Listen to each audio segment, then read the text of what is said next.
ബംഗാൾ ഉൾക്കടലിന് മുകളിൽ ന്യൂനമർദ്ദം ശക്തമായി തുടരുന്നതിനിടയിൽ സംസ്ഥാനത്ത് തീരദേശ മേഖലകളിൽ മുഴുവൻ കടലാക്രമണം രൂക്ഷമായിരിക്കുകയാണ്. ഞാനിപ്പോൾ ഉള്ളത് വലിയ തുറയിലാണ്.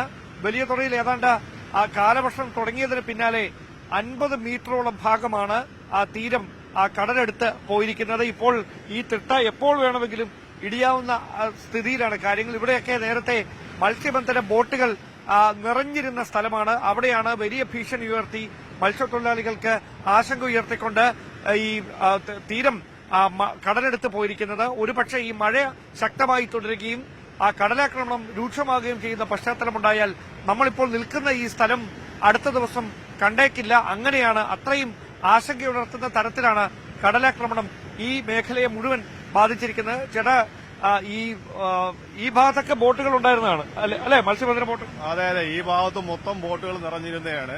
ഇപ്പോൾ ഈ പറഞ്ഞ കണക്ക് ന്യൂനമർദ്ദം തുടങ്ങിയതിന് ശേഷമാണ് ഈ ബോട്ടുകൾ മൊത്തം ഇങ്ങോട്ട് മുകളിലോട്ട് കയറ്റി വെച്ചിരിക്കുന്നത്.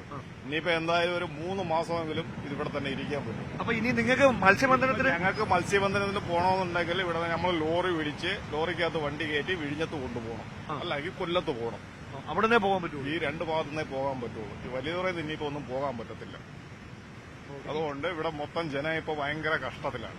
അല്ല, ഇത്രയും രൂക്ഷമാകുന്നത് ആദ്യമായിട്ടല്ല, ഇതിനു മുമ്പേ ഉണ്ടായിട്ടുണ്ട്. ഇതിപ്പോ വർഷം ഇങ്ങനെ ഉണ്ടായിക്കൊണ്ടിരിക്കുകയാണ്. 11 പേര് കളിക്കുന്ന കോർട്ടായിരുന്നു ഇത് ഒരു ഫുട്ബോൾ കോർട്ടായിരുന്നു അല്ലേ? 11 പ്ലേയേഴ്സിന്റെ കോർട്ടാണ്. ഇപ്പൊ 5 പേർക്ക് പോലും കളിക്കാൻ പറ്റുന്നില്ല ഈ കോർട്ട്. തിരമാല കയറിയിട്ടാണ് ഇതെല്ലാം നശിച്ചിരിക്കുന്നത്.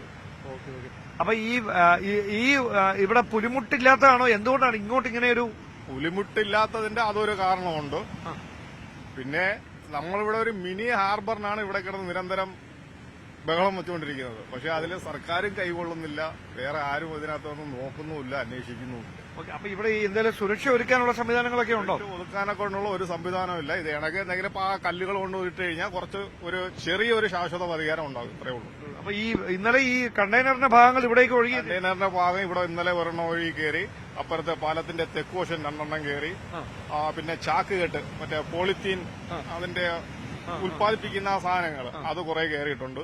പിന്നെ ഇന്ന് രാവിലെ ചെറിയതുറ ഭാഗത്തെ ഒരു ജഡം അടിഞ്ഞേറിയിട്ടുണ്ട്. ഒരു പുരുഷന്റെയാണ്. അത് ആളെയൊന്നും തിരിച്ചറിഞ്ഞിട്ടില്ല എന്നാണ് അറിഞ്ഞത്.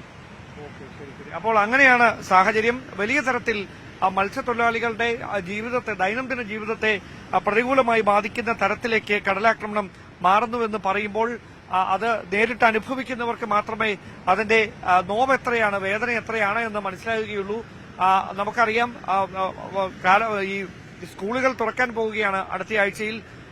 അതോടൊപ്പം തന്നെ വലിയ തരത്തിൽ സാംക്രമിക രോഗങ്ങൾ പടർന്നു പിടിക്കുന്നു എന്നൊരു ഭീഷണി. അതിനിടയിൽ ഇങ്ങനെ കടലാക്രമണം കൂടി രൂക്ഷമാകുമ്പോൾ ഉപജീവനത്തിനായി എന്ത് ചെയ്യുമെന്നൊരു നിസ്സഹായത തന്നെയാണ് മത്സ്യത്തൊഴിലാളികളുടെ ആശങ്ക വർദ്ധിപ്പിക്കുന്നതും. ഇത് വലിയ തുറയിൽ നിന്ന് മാത്രമുള്ള കാഴ്ചയല്ല.